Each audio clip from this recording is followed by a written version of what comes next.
ఆ నెయ్యి కాస్త మళ్ళీ నీరుగా మారిపోయింది. చూసారా లీల?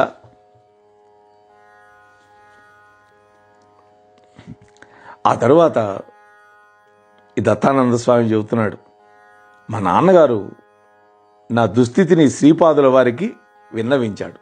అంటే ఏమిటి? 10 ఏళ్ల పిల్లవాడు 50 ఏళ్ల వాళ్ళలాగా కనిపిస్తున్నాడు కదా, అది దుస్థితి. కొంచెంసేపు ఆగండి, మీ అబ్బాయి జబ్బుని నేను నయం చేస్తానన్నారు. నత్తిని కూడా పోగొడతానన్నా. ఒక ఇల్లు దహనం కావలసి ఉంది, దానికి ముహూర్తం నిర్ణయించాలి అన్నారు. చూడండి, మాటలన్నీ ఎంత విచిత్రంగా ఉంటాయో, వారి విధానాలు అనూహ్యాలు. ఇంతలో ఆ నెయ్యి కస్టడీలో ఉన్నాడు కదా ఒక అతను, నెయ్యి పెట్టుకొని ఆ వృద్ధ బ్రాహ్మణుడు వచ్చాడు. నెయ్యిని అపహరించినందుకు ఏమైనా కీడు మూడుతుందా అని లోపల చింతిస్తూ ఉన్నాడు. భయం ఉన్నది. ఎందుకని? యజ్ఞం కోసం తెచ్చిన నెయ్యిని కాజేశాడు కదా. అందువల్ల తాను నెయ్యి అపహరించినటువంటి విషయం శ్రీపాదుల వారికి విన్నవిస్తే మంచిదేమో అని ఒకసారి ఆలోచిస్తూ ఉన్నాడు. ఏదేమైనా శ్రీపాదుల వారి దర్శనం వల్ల మంచే జరుగుతుంది అని ఒక దృఢ నిశ్చయానికి వచ్చాడు. అప్పుడు వాళ్ళిద్దరి మధ్య ఒక రసవత్తరమైనటువంటి సంభాషణ జరిగింది. అదేంటో చూద్దాం. శ్రీపాదుల వారు ఉన్నారు ఆ వృద్ధ బ్రాహ్మణుని, తాత, నీవు ముహూర్తాలు నిర్ణయించడంలో మంచి దిట్టవు కదా, ఒక గృహం పరశురామ ప్రీతి గావించాలి. పరశురామ ప్రీతి అంటే అగ్నికి ఆహుతి చేయటం. దానికి తగిన ముహూర్తాన్ని నిర్ణయించండి అన్నాడు. అప్పుడు ఆ వృద్ధ బ్రాహ్మణుడు అన్నాడు, గృహ నిర్మాణానికి, శంకుస్థాపనకి, గృహ ప్రవేశానికి ముహూర్తాలు ఉంటాయి కానీ గృహ దహనానికి ముహూర్తాలు ఉండవు అన్నాడు ఆయన. అప్పుడు శ్రీపాదుల వారు ఉన్నాడు, దొంగతనం చేయటానికి, గృహ దహనాలు చేయటానికి ముహూర్తాలు లేకుండా ఎట్లా ఉంటాయి అన్నాడు. అప్పుడు ఆ వృద్ధ బ్రాహ్మణుడు అన్నాడు, ఏమో, అటువంటి ముహూర్తాలు ఉన్నట్టు నేనైతే వినలేదు. ఒకవేళ అటువంటివి ఏమైనా ఉంటే వర్జ్యాలు, దుర్ముహూర్తాల వంటి వర్జిత సమయంలో జరిగితే జరుగుతాయేమో అన్నాడు. వర్జ్యం, దుర్ముహూర్తం ఈ సమయాల్లో జరిగితే జరగచ్చు అన్నాడు. ఏది? గృహదహనం అనేది, దొంగతనం. అయితే ఇప్పుడు అటువంటి వర్జిత సమయం ఏమైనా జరుగుతుందా అని అడిగాడు.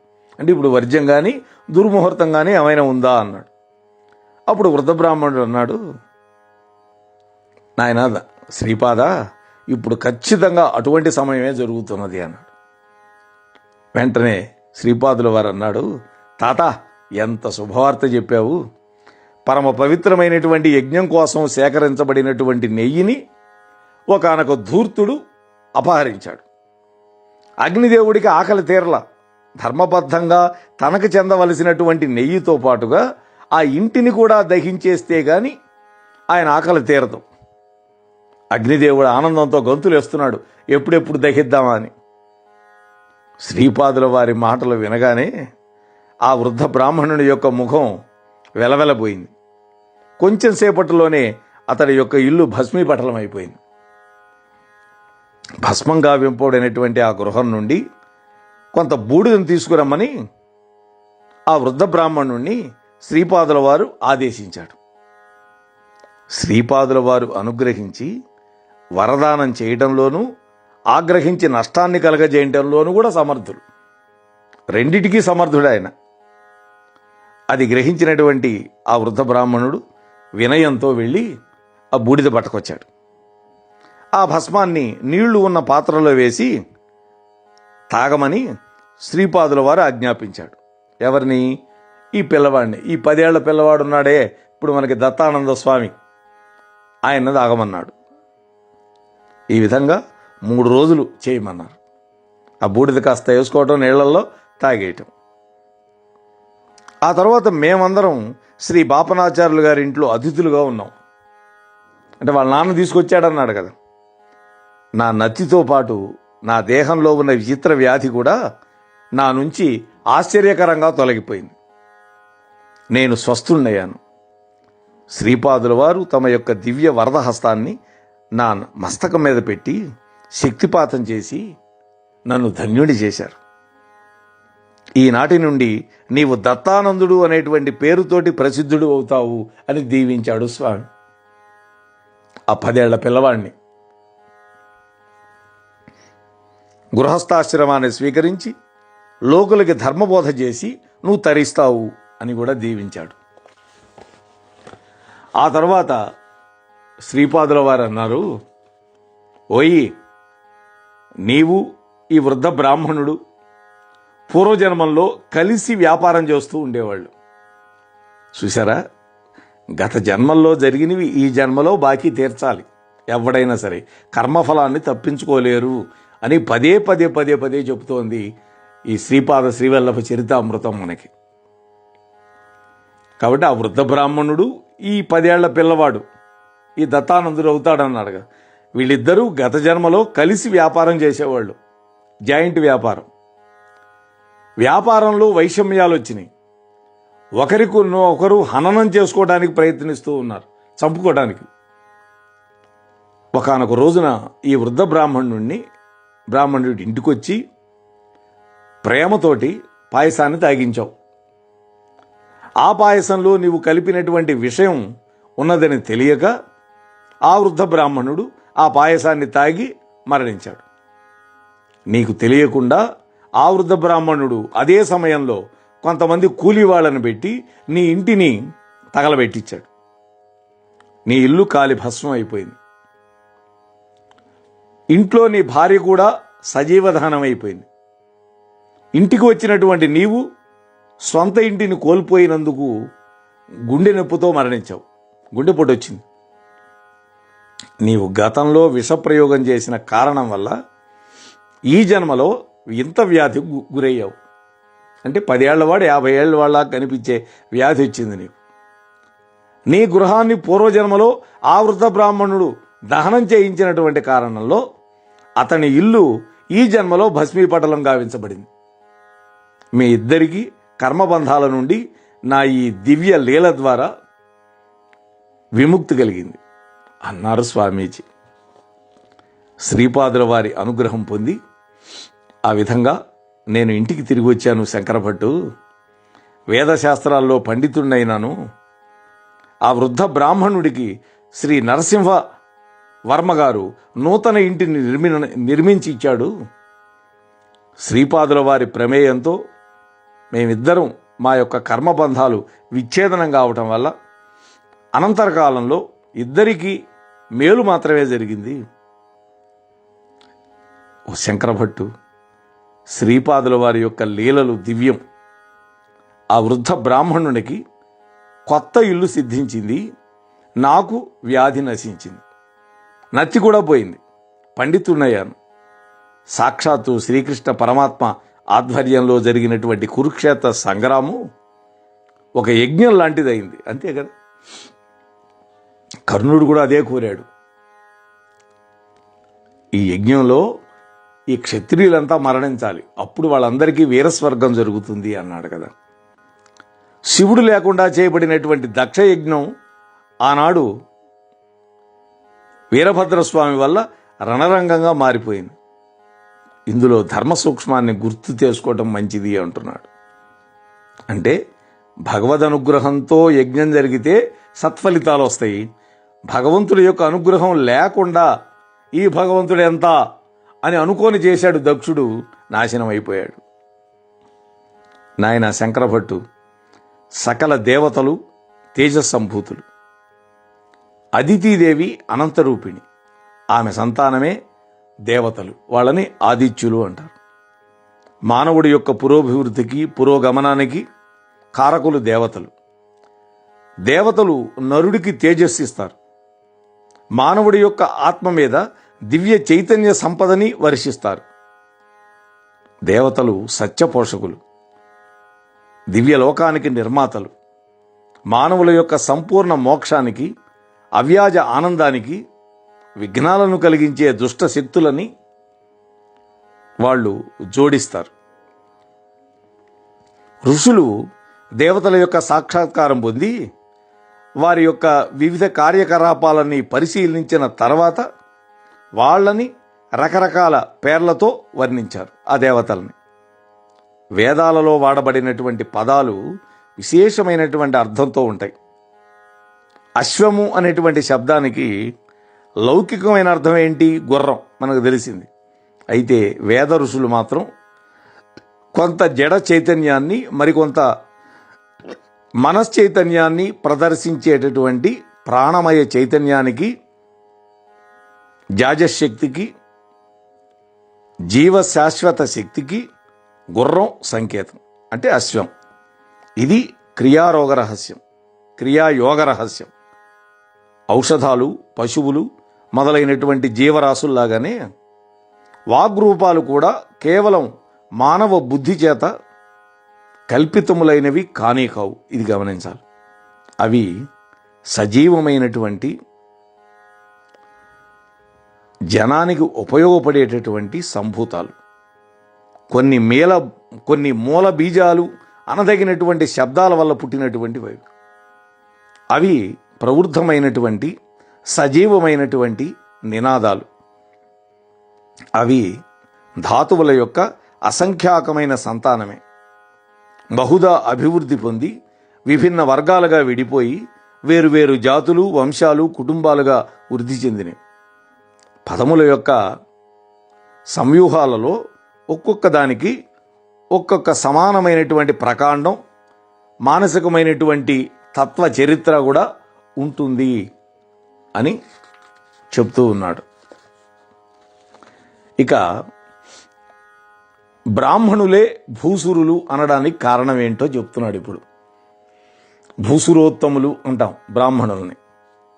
మాకు వాట్సాప్లో కూడా చక్కటి గ్రూప్ ఉంది.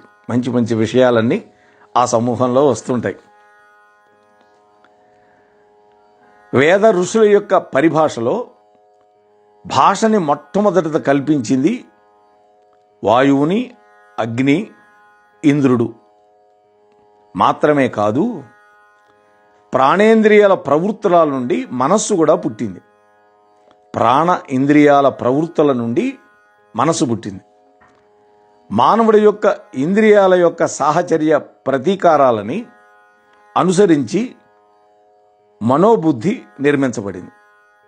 ఈ పరిణామక్రమ పద్ధతి ప్రకారమే ప్రాణేంద్రియ చైతన్యాలని అనుసరించుకొని భాషాబోధన ప్రయోగం అనేది పరిణామం చెందింది. నాయన శంకరభట్టు, దేవతలందరూ కూడా మంత్రస్వరూపులు.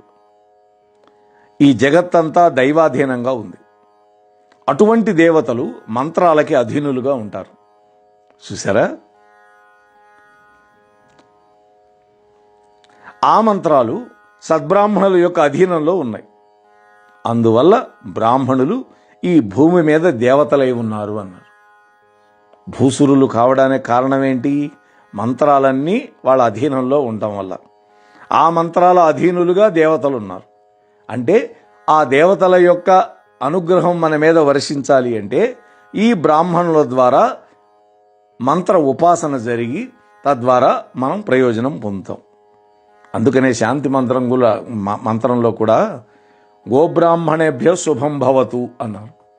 గోవులకి బ్రాహ్మణులకి శుభం జరుగుగాక అన్నారు. ఇంకా క్షత్రియులకి శుభం జరుగుగాక, వైశ్యులకి, శూద్రులకి, ఇవన్నీ దాంట్లో లేవు. కొంతమంది అడుగుతారు, అది ఏమిటండి బ్రాహ్మణులకి గోవులకి శుభం కలగా మేమంతా ఎడిపోవాలి అని. దాని అర్థం అది కాదు. గోవు నుంచి పంచగవ్యాలు వస్తాయి. అంటే ఆవు పేడ, ఆవు మూత్రం, ఆవు పాలు, ఆవు పెరుగు, ఆవు నెయ్యి. ఈ పంచగవ్యాలు యజ్ఞం చేయటానికి ఉపయోగపడతాయి. అంటే యజ్ఞంలో హవిస్సుని, నెయ్యిని ఇస్తే అది దేవతలు గ్రహిస్తారు అగ్నిముఖంగా. అప్పుడు దేవతలు సంతోషపడి భూమి మీద వర్షం కురిపిస్తారు. ఈ మంత్రాలు చదివేది ఎవరు? బ్రాహ్మణుడు. అంటే యజ్ఞం చేసేది బ్రాహ్మణుడు. కాబట్టి బ్రాహ్మణుడు యజ్ఞం చేయటం వల్ల పంచగవ్యాలను ఉపయోగించి దేవతలు సంతోషపడి ఆ హవ్యం స్వీకరించి వర్షం కురిపిస్తారు. వర్షం కురిస్తే ఏమవుతుంది? పశువులకి గడ్డి వస్తుంది, మిగతా ప్రాణులకు ఆహారం, పండే పంటలు వస్తాయి. దానివల్ల అందరూ బతుకుతారుగా. ఒక బ్రాహ్మణులే తినరుగా ఆ వచ్చినటువంటి ధాన్యాన్ని. జంతువులు తింటాయి, మనుషులు తింటారు, సమస్త ప్రాణికోటి బతుకుతుంది. అందుకని ఈ రెండు గనక బ్రాహ్మణులు గోవులు గనక బాగుంటే అందరికీ ఆహారం దొరుకుతుంది, అందరికీ నీరు దొరుకుతుంది వర్షం వల్ల. అందుకని చెప్పారు పెద్దవాళ్ళు. అంతే తప్ప బ్రాహ్మణులు అగ్రకులం, అందుకని వాళ్ళను మాత్రమే బాగుపెట్టాలి అని ఎక్కడా లేదు శాస్త్రం. విషయం వచ్చింది కాబట్టి చెప్తున్నా. ఇప్పుడు నేను చెప్పే మాటలని ఈ గ్రంథంలో ఉన్నాయని అనుకోకండి దయచేసి. నేను పెద్దల వల్ల విన్నది ఇక్కడ అనుసంధానం చేస్తున్నాను అంతే. అది కూడా నా యొక్క సొంత బుర్రల నుంచి వచ్చిందేం కాదు. నేను విని ఆకలింపు చేసుకున్నదే చెబుతున్నా. మహాత్ములు చెప్పిన మాటలే ఇవన్నీ.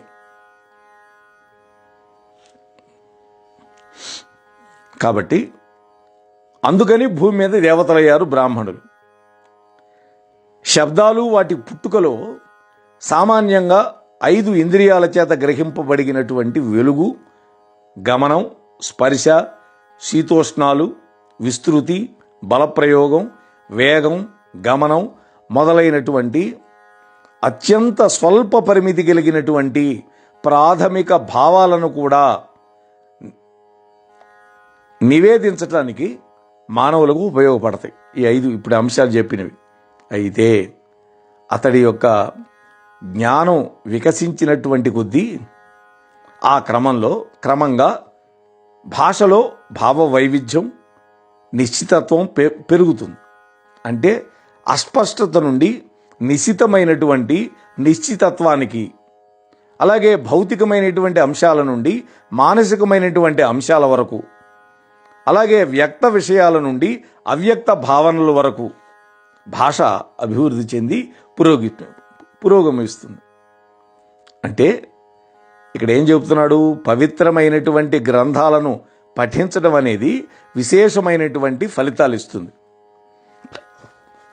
అందువల్ల శంకర భట్టు, నీవు శ్రీపాదుల వారి యొక్క దివ్య చరిత్రను వ్రాయడానికి ఉద్దేశింపబడ్డావు. ప్రతివాడు ఇదే చెప్తున్నాడు. చూడండి, కలిసిన ప్రతి వ్యక్తి శంకర భట్టుకు అదే చెప్తున్నారు. ఎలా? వాళ్ళు శ్రీపాదుల వారి అనుగ్రహం వల్ల గ్రహించగలిగారు ఈ శంకర భట్టు దీనికోసం వచ్చాడు, పుట్టాడని.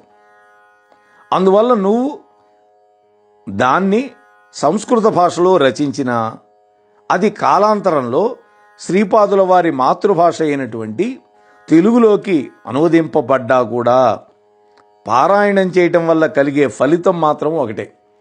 అంటే నువ్వు సంస్కృతంలో రాసింది చదివితే ఎంత ఫలితం వస్తుందో తెలుగు అనువాదాన్ని పఠించినా కూడా అంతే ఫలితం వస్తుంది అన్న. అందుకనే రుక్మిణీ కళ్యాణ ఘట్టంలో పోతన గారు రుక్మిణీ లేఖలో ఉండేటువంటి పద్యాలు, తెలుగు పద్యాలు, అవి చదివితే ఎంత ఫలితమో, సంస్కృత మూలంలో వ్యాసుల వారు రాసిన శ్లోకాలు చదివితే ఎంత ఫలితమో రెండూ సమానమే. నా చేత పామరుండైనటువంటి నా చేత రుక్మిణీ కళ్యాణం చెప్పించుకున్న వాళ్ళకు కూడా పెళ్ళిళ్ళైనవి, పిల్లలు పుట్టారు. అది ఎంత గొప్ప విషయం. అంటే ఇక్కడ చెప్పేవాడు పామరుడా పండితుడా అనేది కాదు, చెప్పే విషయంలో ఉన్నటువంటి శక్తి అపారం. అది మనం గ్రహించాల్సింది ఇక్కడ. కాబట్టి నువ్వు సంస్కృతంలో రాసిన దాన్ని తెలుగులో అనువదించిన తర్వాత అది పఠించినా ఒకే ఫలితం వస్తుంది అంటున్నారు. శ్రీపాదుల వారి దివ్య చరిత్రాన్ని ఎవరు ఎక్కడ పఠిస్తున్నా శ్రీపాదుల వారు అక్కడే సూక్ష్మ రూపంలో ఉండి వింటారు. ఆహా, దీనికి తార్కాణంగా ఒక కథ చెబుతాను, సావధానంగా విను అంటున్నాడు. చూడండి, ఇక్కడ ఒక అద్భుతమైన కథ చెబుతూ ఉన్నాడు. ఆ కథ చెప్పుకొని ఇవాళ ప్రవచనాన్ని మనం ముగించే ప్రయత్నం చేద్దాం. ఏమిటి ఆ కథ అంటే, శ్రీపాదుల వారు 7 ఏళ్ల వయసు కలిగిన పిల్లవాడైనాడు. వారికి వేదోక్త విధానంలో ఉపనయనం జరిగింది. గర్భాష్టకం అంటారు, అంటే పుట్టిన తర్వాత 7వ సంవత్సరంలో చేయటం అనేది. ఆ రోజుల్లో సంపన్న గృహస్థుల ఇళ్లల్లో ఇటువంటివి కార్యక్రమాలు జరిగినప్పుడు ఎంతో సంరంభం ఉండేది. శ్రీ బాపనాచార్యులు గారి ఆనందానికి కూడా అంతులేదు. ఎందుకని? తన దౌహిత్రుడికి ఒడుగవుతోంది కాబట్టి. అయితే పీఠికాపురంలో ఉండేటువంటి దత్తదాసుడు అనేటువంటి మాలదాసరికి ఈ మహోత్సవాన్ని చూడటానికి యోగం కలగల. ఎందుకని? అతను పుట్టినటువంటి నిమ్న జాతిలో పుట్టడం వల్ల. అతడు పంచమ జాతికి చెందినటువంటి వాడైనందువల్ల ఆ అవకాశం కలగల. అతడు తన జాతి వాళ్ళందరినీ తన ఇంటికి ఆహ్వానించి దత్తుల వారి చరిత్రను వినిపిస్తామని చెప్పేవాడు. వాళ్ళందరూ ఎంతో ఆసక్తితో వింటూ ఉండేవాళ్ళు. ఈ దత్తదాసు దత్త చరిత్రను చెప్పడం మొదలుపెట్టాడు. పూర్వయుగాల్లో అనసూయామాతకి, అత్రి మహర్షికి కుమారుడుగా అవతరించినటువంటి ఆ పరంజ్యోతియే ఈనాడు ఈ కలియుగంలో శ్రీపాద శ్రీవల్లభ రూపంలో మన పీఠికాపురంలో అవతరించారు అని చెప్పారు. ఆ మహాప్రభువుకి ఈ రోజున ఉపనయనం జరిగింది. ఉపనయనం తరువాత దివ్య తేజో విరాజితుడైనటువంటి మన ప్రభువు భాషిస్తూ ఉన్నాడు. దీన జనోద్ధారకుడైనటువంటి ఆ ప్రభువుకి నిత్య శ్రీరస్తు నిత్య శ్రీమంగళము అగునుగాక అని అన్నాడు ఆ కథ చెప్తూ. ఇంతకంటే శ్రీగురుని గురించి చెప్పడం అతని వద్ద ఏ రకమైనటువంటి పాండితీ ప్రకర్ష లేదు. అతడు ఇదే కథను పదే పదే చెబుతుండేవాడు. వినేవాళ్ళు కూడా తన్మయత్వంతో వినేవాళ్ళు. ఈ రకంగా 53 సార్లు జరిగింది. దత్తదాసు మీద శ్రీపాదుల వారి యొక్క అమృతమయమైన దృష్టి పడింది. ఉపనయనం పూర్తయిన తర్వాత శ్రీపాదుల వారు అక్కడున్న బ్రాహ్మణ్యంతో తాను మాలదాసరి ఇంటికి వెంటనే పోవాలి అన్నారు. అప్పుడు శ్రీ బాపనాచార్యులు శ్రీపాదుల వారిని కారణం అడిగాడు. విశుద్ధమైనటువంటి అంతఃకరణం కలిగినటువంటి దత్తదాసు నా చరిత్రను వినిపిస్తూ ఉన్నాడు. అతడు ఒకసారి చెప్పింది ఒక అధ్యాయంగా భావించి ఇప్పటికి 53 అధ్యాయాలు పూర్తయినట్లుగా నేను భావించాను. నా చరిత్రని 53 అధ్యాయాలు శ్రద్ధగా పూర్తి చేసిన వాళ్ళకి ఇవ్వవలసినటువంటి సజ్జ ఫలితాన్ని వెంటనే అతడికి ఇవ్వాలి అని శ్రీపాదుల వారు అన్నారు. శ్రీపాదుల వారి యొక్క భక్త వాత్సల్యానికి జాతి కులాలు లేవు. శ్రీపాదుల వారు వెంటనే ఆ దత్తదాసు వద్దకు వెళ్ళటానికి అక్కడుండేటువంటి బ్రాహ్మణ్యం అనుమతి ఇవ్వాల. అప్పుడు క్రోధావేశంతో శ్రీపాదుల వారు అన్నారు, మీరు ఎవరినైతే పంచములని నీచ జాతి వారని క్రౌర్యంతో అణగొడుతున్నారో వాళ్ళ యందే నా కటాక్షం మెండుగా ఉండి రాబోయే శతాబ్దంలో వారు ఉన్నతమైన స్థితిలో ఉంటారు. రాబో శతాబ్దాల్లో మీ బ్రాహ్మణ్యంలో అధిక శాతం సేవికా వృత్తి అవలంబించి ధర్మభ్రష్టులు కర్మభ్రష్టులు అయిపోతారని శాపం పెట్టాడు. అందుకనే చూడండి, ఆ దళిత జాతిలో పుట్టిన వాళ్ళు అనేక మంది రాజ్యాధికారాన్ని పొందారు. తర్వాత ఈ మధ్య మన కలియుగంలో మనం చూసాం. నా వచనాలు శిలాశాసనాలు, వాటి యందు ఒక్క అక్షరమైనా మారటానికి అవకాశం లేదు. అయితే మీ బ్రాహ్మణ్యంలో ఎవరైనా ధర్మబద్ధంగా జీవిస్తూ దత్తభక్తిని కలిగి ఉంటే వాళ్ళని మాత్రం కంటికి రెప్పలాగా నేను కాపాడతానన్నాడు. ఇవాళ మనం అందరం కాపాడబడ్డామంటే మనలో కొద్దో గొప్ప దైవభక్తి ఉన్నది. శ్రీపాదుల వారి క్రోధావేశాన్ని ఆయన తల్లిదండ్రులు శాంతింపజేయడానికి ప్రయత్నించారు. కొంచెం సేపటికి శ్రీపాదుల వారు శాంతులై మౌనం వహించాడు. సరిగ్గా ఇదే సమయంలో దత్తదాసు ఇంట శ్రీపాద శ్రీవల్లభులు తమ యొక్క దివ్యమంగళ స్వరూపంతో దర్శనమిచ్చాడు. ఇక్కడ ఉన్నాడు, అక్కడ జరిగిపోతుంది. కృష్ణ పరమాత్మలాగా వారు ప్రేమతో సమర్పించినటువంటి మధురమైన పండ్లు స్వీకరించాడు స్వామి. వారిచ్చినటువంటి పాలు ప్రేమగా తాగారు. వారు స్వయంగా తమ దివ్య హస్తంతో మిఠాయి పంచారు అందరికీ. దత్తదాసుని ఇంట్లో ఉన్నటువంటి ప్రతి ఒక్కరిని శ్రీపాదుల వారు ఆశీర్వదించారు. నాయనా శంకరభట్టు, చూశావా శ్రీపాదుల వారి యొక్క దివ్యానుగ్రహం? వారి భావన మాత్ర సంతుష్టులు. వారు భావన చేత సంతృష్టి పొందుతాడు. వారికి కులగోత్రాలతో పని కానీ కుల మతాలతో పని కానీ లేదు. మరి ఏ విధమైనటువంటి భౌతికమైనటువంటి విషయాలతో ఆయనకు ప్రమేయమే లేదు. దత్త ప్రసాదాన్ని అంచెకులజుడు సమర్పించినా భక్తితో స్వీకరించాలి అని చెప్తున్నాడు. అలక్ష్యం చేస్తే కష్ట నష్టాలకు గురి అవుతారు. శ్రీపాదుల వారు భక్తులకి తెలిపినటువంటి 12 అభయవాక్యాలు చూద్దాం ఇప్పుడు. శ్రీపాదుల వారు దత్తదాసుడి ఇంట్లో పలికినటువంటి వచనాలు శ్రద్ధగా విందాం ఇప్పుడు మనం. మొదటిది, నా చరిత్ర పారాయణం చేయబడే ప్రతి చోట నేను సూక్ష్మ రూపంలో ఉంటాను అంటున్నాడు స్వామి. రెండోది, మనోవాక్కాయ కర్మలతోటి నాకు అంకితమైనటువంటి వాడిని నేను కంటికి రెప్పలాగా కాపాడుకుంటా. మూడోది, శ్రీ పీఠికాపురంలో నేను ప్రతిరోజు మధ్యాహ్న సమయంలో భిక్ష స్వీకరిస్తాను. నా రాక దైవరహస్యం, ఎవరికి తెలియదు. నాలుగోది, సదా నన్ను ధ్యానం చేసే వాళ్ళకి వాళ్ళ యొక్క కర్మలని అవి ఎన్ని జన్మాంతరాల నుండి ఉన్నా కూడా వాటన్నిటినీ భస్మీపటలం చేస్తాను.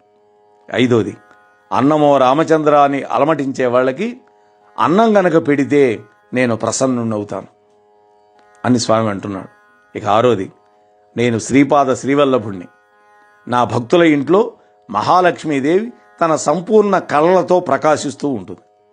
7, నీవు గనక శుద్ధమైనటువంటి అంతఃకరణ కలిగి ఉంటావా, అప్పుడు నా కటాక్షం ఎల్లప్పుడూ నీపైన ఉంటుంది అంటున్నాడు. 8వది, నీవు ఏ దేవతా స్వరూపాన్ని ఆరాధించినా, ఏ సద్గురువుని ఆలంబనంగా చేసుకున్నా నాకు సమ్మతమే. చూశారా ఎంత విశాలమైన దృక్పథమో. 9, నీవు చేసే ప్రార్థనలన్నీ కూడా నాకే చేరుతాయి. సర్వదేవ నమస్కారం కేశవం ప్రతిగచ్చతి అని మనకి శాస్త్రం చెప్పిందిగా. నీవు ఆరాధించే దేవతా స్వరూపం ద్వారా, నీ సద్గురువు ద్వారా నా అనుగ్రహం నీకు ఇవ్వబడుతుంది అన్న. ఇక 10వ పాయింట్, శ్రీపాద శ్రీవల్లభుడు అంటే పరిమితమైనటువంటి ఈ నామరూపం మాత్రమే కాదు, సకల దేవతా స్వరూపాలని, సమస్త శక్తులని అంశాలుగా కలిగినటువంటి నా విరాట్ స్వరూపాన్ని అనుష్ఠానం ద్వారా మాత్రమే ఎవరైనా తెలుసుకోగలుగుతారు. ఇక 11, నాది యోగ సంపూర్ణ అవతారం. స్వామి చెబుతున్నాడు, మహాయోగులు మహాసిద్ధపురుషులు సదా నన్ను ధ్యానిస్తూ ఉంటారు. వాళ్ళందరూ కూడా నా యొక్క అంశావతారాలే. ఇక 12, నీవు నన్ను ఆలంబనంగా చేసుకుంటే నేను నీకు ధర్మ మార్గాన్ని కర్మ మార్గాన్ని బోధిస్తా. నీవు పతితుడువు కాకుండా సదా నేను కాపాడుకుంటూ ఉంటాను నిన్ను. శ్రీపాద శ్రీవల్లభులకు జయము జయము జయం. ఆ విధంగా స్వామి అద్భుతమైనటువంటి తన యొక్క దివ్య తత్వాన్ని 12 వాక్యాలలో ఆ మాలదాసరి ఇంట్లో చెప్పాడు. అవి మనందరికీ అనుసరణీయాలు. రేపు 15వ అధ్యాయం బంగారప్ప సుందరరామ శర్మల యొక్క వృత్తాంతాన్ని తెలుసుకునే ప్రయత్నం చేద్దాం. అంతవరకు స్వస్తి. మోహనవాణి తెలుగు పోడ్కాస్ట్ ఛానల్ని లైక్, షేర్, సబ్స్క్రైబ్ చేయండి. ప్రక్కనున్న గంటను మ్రోగించండి.